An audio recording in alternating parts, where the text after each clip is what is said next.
According to MnDOT, this intersection at Highway 52 and Goodhue County Road 9 had 98 accidents between 1996 and 2010. 2 more fatalities this past October pushed that number even higher. That's why more than 100 concerned citizens congregated at Yearland Lutheran Church in Cannon Falls. Now, what is your impression of that intersection and this stretch of road to be anyway? It's very dangerous. And they haven't simplified anything. It's more complex with these signs there. What would you like to see done? Overpass. That's about the only thing I can see that'll solve the problem. Because putting up controlled, such as stoplights and so on, you just add some more problems, and it doesn't solve anything. And many people from this congregation have been in accidents on that corner. So, what would you like to see happen with that stretch?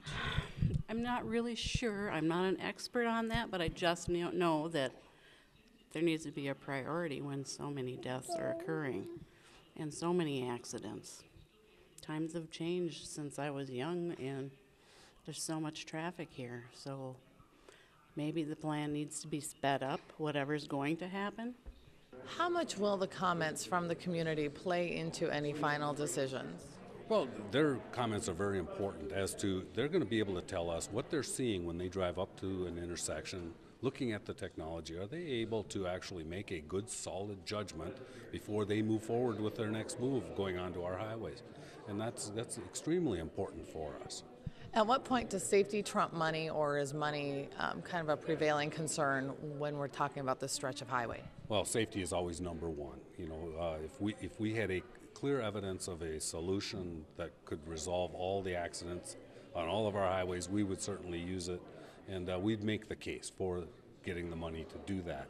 But we have to be sure that the answers that we're providing, the remedies that we're finding, are the right remedies, and that's why we're here today. We'll have a chance to have an open dialogue to see where we need to go, what can be done now to make the intersection safer, and what we can take from this intersection to other intersections in Minnesota, and then maybe what needs to be done legislatively in 2012. Are you working with MnDOT as well on this stretch? Absolutely. MnDOT's here. We're going to hear a presentation from MnDOT, and certainly we want all the stakeholders and agencies that are involved in it. And this hopefully will generate some ideas of what we can do. The gentleman we spoke to said essentially he thinks the overpass is the only way to really make it a safe intersection. That's something that had been discussed in the past. There doesn't appear to be enough money for it, but is that something that you think could get pushed for? Well, I think the whole corridor, the 52 corridor, eventually will be at above grade intersections. You know, that's the long-term plan. It is a question of what we can do today and where we're looking at. And so, you know, there's economic decisions, but certainly, you know, the long-range plan for the 52 corridor. So it's a bigger than just this intersection. What I'm going to suggest is they go for scoping money or EIS, environmental study money. Get that.